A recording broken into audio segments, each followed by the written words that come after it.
What's up, everybody? Rob Barrington back for another episode of Plan Your Play. I left you with the hand right above me. How many winners did you find out? What were the extra tricks? What suit were you going to attack? You planned your play. Don't forget, plan your trip if you haven't yet. If this cruise has not sold out, it will. And it's important to get your room as quickly as you possibly can if you plan to attend. You have Larry's Regional at Sea, full regional gold points sessions at all points of the day. My program, the 0 to 199ers. We're going to have a lot of fun. We're going to learn a lot. And we're going to have some opportunities to compete and a lot of opportunities to relax and have a whole bunch of fun with other like-minded bridge players. So let's jump back into the planning of the play. First off, the winners you have, let's go through them again. 2 heart winners, 3 diamond winners, 2 club winners.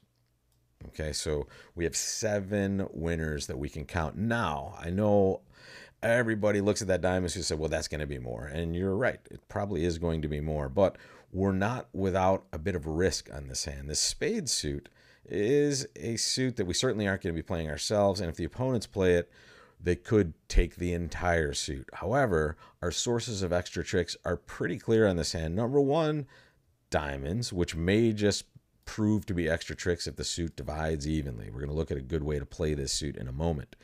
But also, because of this lead, the club suit certainly could provide extra tricks for us. Now, again, the only problem with this series, at least initially, maybe I can sneak in some hands where the robot's being perfect on their opening lead. But this was a robot hand. The robot led the 3 of clubs. Under normal circumstances, I would just assume this was a 4th best club, which would likely mean I'm going to just rotate this around here, get a free finesse. But honestly, it's not... it's unlikely to be this because the robot just makes weird leads. But if the queen is here, and even the queen with the 10, this is a time where that would not necessarily be unwelcome news. And let's see how we take advantage of that. So our start was, we have 7 winners. Where are extra tricks going to come from? Very clearly diamonds, right? That's a suit that is very likely to provide just 2 extra tricks anyway. But also, because of the lead, clubs becomes certainly an opportunity. And let's take a look at how this happened here. So for my purposes on this hand, if this was a normal lead like queen, 10, blah, blah, or even 10 4th or queen 4th, right? Playing low is just going to get you riding this around to the 9. You don't have to waste the 8 over there. The 9 is exactly the same. Just play low and see what comes up to your right. And the 10, super helpful card. Because now if the queen is in fact here, which, again, we wouldn't think it would be based on this 4th best lead, but here it's Robot Town. So the queen being there is a possibility, and we can take advantage of that if we can get over to that side. And we're going to do that by just making the normal play in diamonds. Look at that diamond suit, folks. Ace, queen, 10, 9, small, king, small, small. Okay?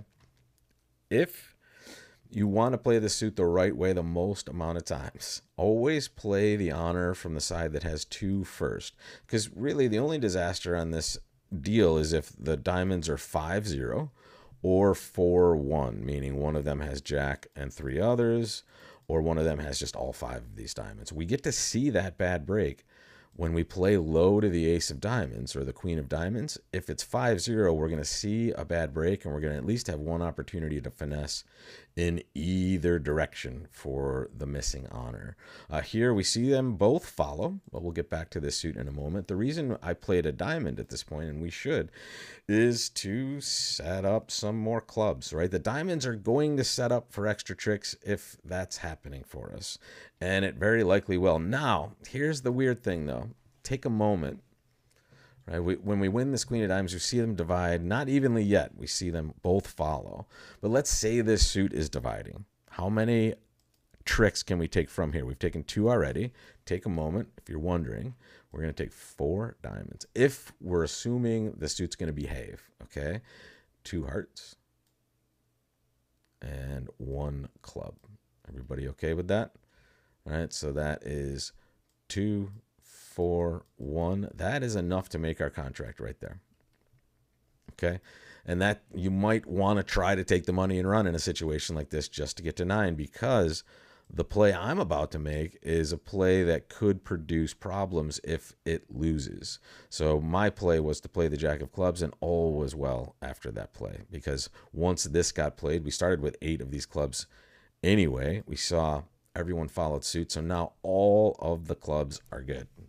All right, so this was a spot where, huge spot where we just gain extra tricks just by kind of making a normal play. Now, I didn't necessarily have to ride this jack all the way around. I could have played the jack. If I didn't see the queen, maybe I fall back on I'll win the ace and I'll run diamonds and hope that I'm getting my 9 tricks and avoid the spade play altogether. But here, the opponents don't necessarily know too much about the hand just yet. That's why when you make these plays a little early, even if this lost to the queen over here, if I decide to take the finesse, are they going to lead a spade?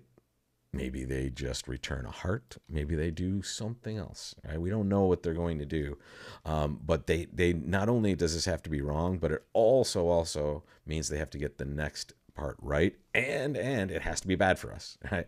If the Jack of Spades is here and they lead the suit, maybe we survive also. All right. Sorry if that was too much for you. If it was, just forget what I said these last few seconds. But let's get back to the play, folks.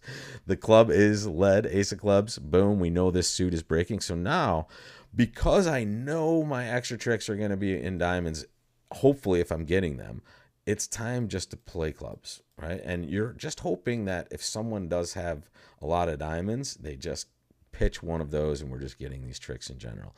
That didn't happen for us. Now comes the time where we cash the king of diamonds, and this will be a revealing spot, folks. This, by the way, is why we also play that ace or queen from the dummy first, because now when we play the king of diamonds and we see this bad break, we get to take a known finesse, right? We know East has no diamonds left. Diamond to the 9, boom shakalaka. We have the rest of the tricks except for that spade over there.